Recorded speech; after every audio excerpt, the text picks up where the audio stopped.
Good morning deer Jagriti ব্লগে আপনাদের সকলকে ওয়েলকাম। আশা করি আপনারা সকলেই ভালো আছেন। আজকে আমরা একটু সিউড়ি ভ্রমণে বেরোবো। সিউড়ি থেকে একটু দূরেই আছে একটা বৃদ্ধাশ্রম, সেখানে আমরা প্রথমে যাব।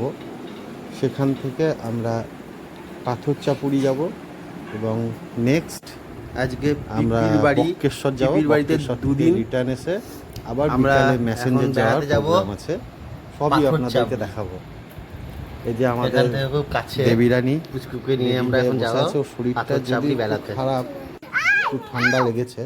এই যে বাড়ি থেকে বেরোনোর সময় আমাদের সাপ রাস্তা কেটেছে, যাই না শুভ না অশুভ, অনেকে অনেক কিছু বলে।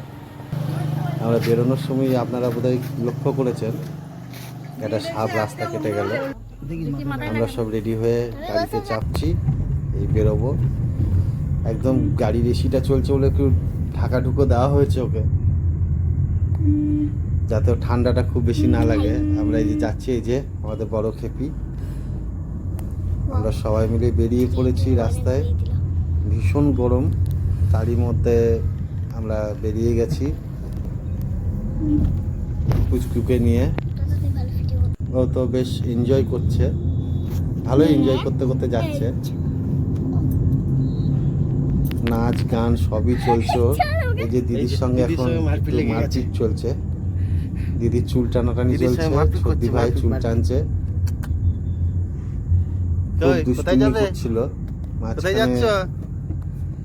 কাঁদছিল একটু আগে, তারপর আবার ঠিক হয়ে গেছে। এখন আবার দিদি ভাইয়ের সঙ্গে একটু মারপিট করতে করতে মজা করতে করতে যাচ্ছে। ও বেশ এনজয় করছে ব্যাপারটা।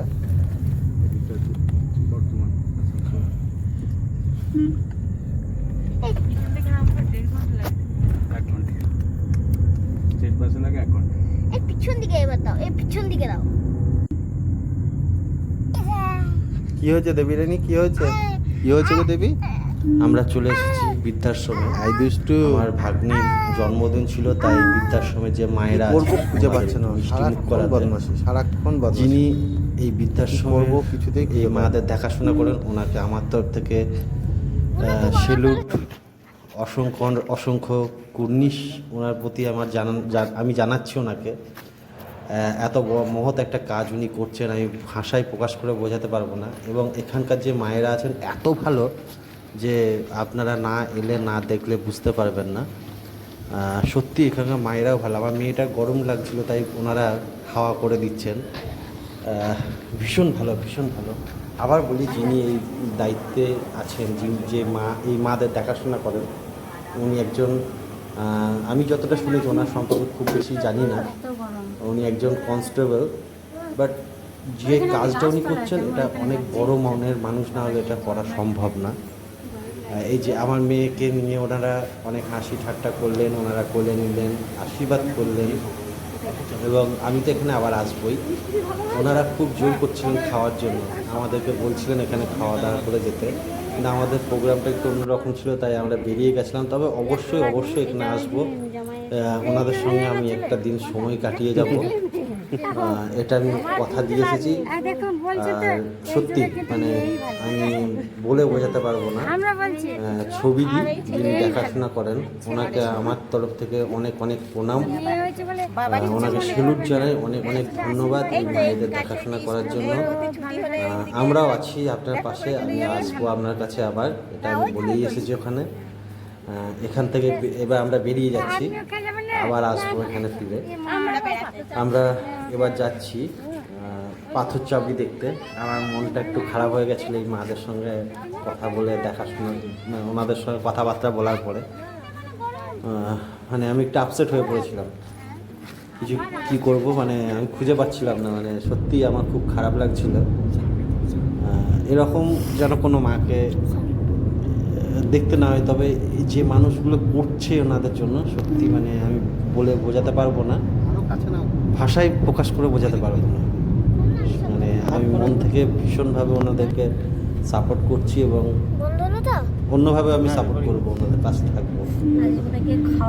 যাই হোক, আমরা এবার প্রায় চলে এসেছি পাথর চাবড়ি। এই যে পাথর চাপড়ি আমরা ঢুকছি।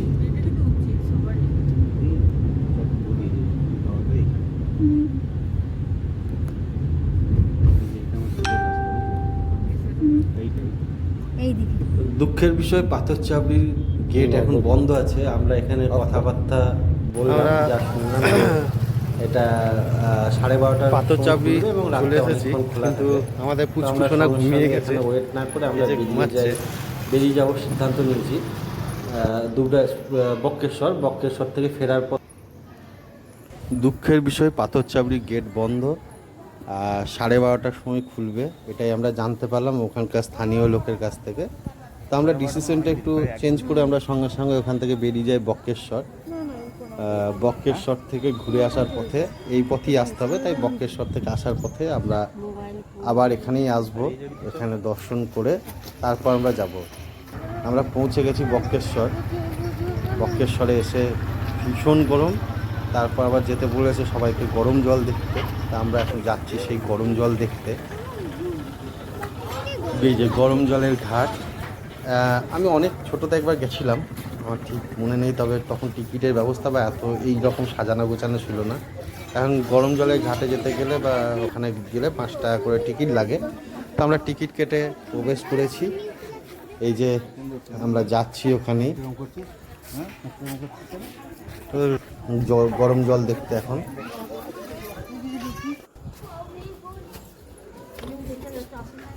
এদিকে আমরা গরম জলের ঘাটে চলে এসেছি। গরম জল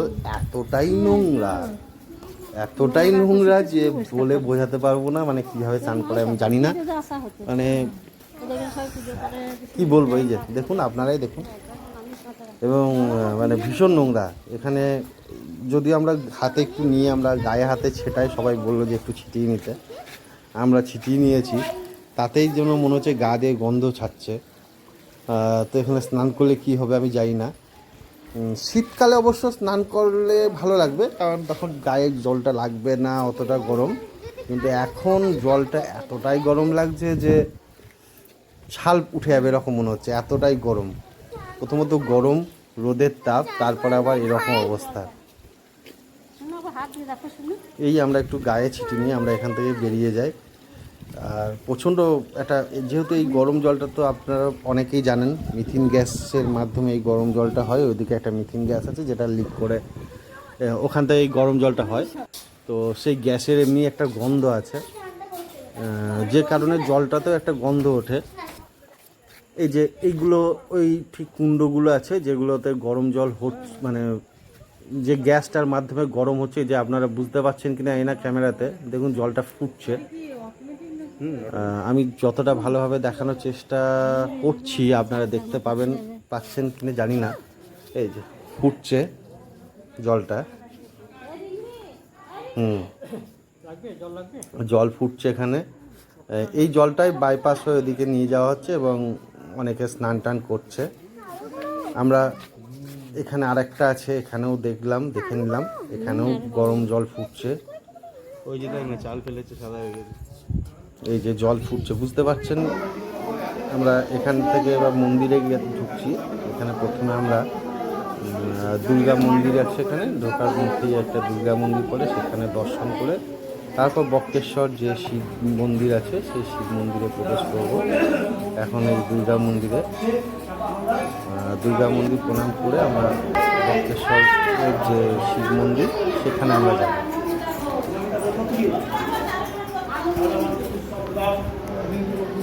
খুব এনজয় করেছি, ভালো লেগেছে, বেশ সুন্দরভাবে দর্শনও করতে পেরেছি। এখানে পুজো দেওয়ার পর এই যে আমরা শিব মন্দিরে এখানে এসে লাইন দিয়েছি, এখানে অনেকটা লাইন ছিল, আমরা এখন লাইনে দাঁড়িয়েছি। তো অনেক দেরি হচ্ছিলো দেখে নিয়ে বেশিক্ষণ দাঁড়িয়ে না থাকতে ধরে ওখানকার একজন বললেন যে ভিতরে গিয়ে বসো, তখন লাইন তোমার এগিয়ে আসবে, তখন মন্দিরে প্রবেশ করবে। তো একটু খেলা করছিল, এই যে ঘন্টা এগুলো নিয়ে এখানটা আমরা একটু বসেছিলাম। বাকিরা সবাই লাইনে ছিল, আমি এগিয়ে নিয়ে আমার ছোটো ভাগ্নিটাকে নিয়ে এই যে এখানে বসে খেলা করছিলাম, ও বেশ এনজয় করছিল। এরপরে আমরা যখন দেখি যে লাইনটা আমাদের এগিয়ে গেছে একদম মুখে, তখন আমরা মন্দিরে ঢুকেছি। এই যে খেলা করছে এখন।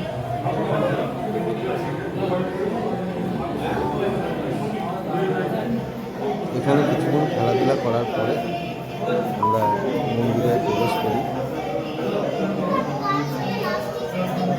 এবার এই যে মন্দিরে প্রবেশ করেছি এটা আসল মানে যেটা বক্রেশ্বরের শিব বলা হয় সেই শিব ঠাকুর এটা। আমাদের পুজোতে ওখানে প্রণাম করিয়ে আমরা ওখান থেকে আবার বেরিয়ে যাই। এখানে আবার চলে আসি আমরা পাথর চাপুরিতে। এই যে পাথর চাপড়ির দর্শন করে এই যে পাথর চাপড়ির আমাদের দর্শন হয়ে গেছে। আমরা এবার এখান থেকে বেরিয়ে যাচ্ছি।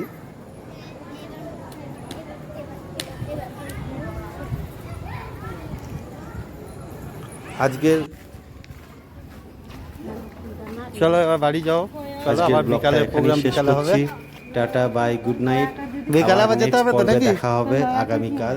হ্যাঁ সকলকে দেখার জন্য অনুরোধ জানাই। দ্বিতীয় দেবী? পর্ব বিকালে যাবে তো আবার? আজকের ব্লগটা যদি আপনাদের ভালো লেগে থাকে বক্রেশ্বর এবার প্লিজ লাইক, বক্রেশ্বর শেয়ার, হলো, কমেন্ট এবং পাথর চাপড়ি হলো। এবারে বিকাল বেলাতে কোথায়? বেল আইকনটি প্রেস করে দেবেন। এটা বিকালে মেসেঞ্জার যাবো অনুরোধ আমরা। রইলো। আশা করছি আপনারা সকলেই ভালো থাকবেন, ভালো সুস্থ থাকুন, ভালো থাকুন। দেখা হবে নেক্সট ব্লগে।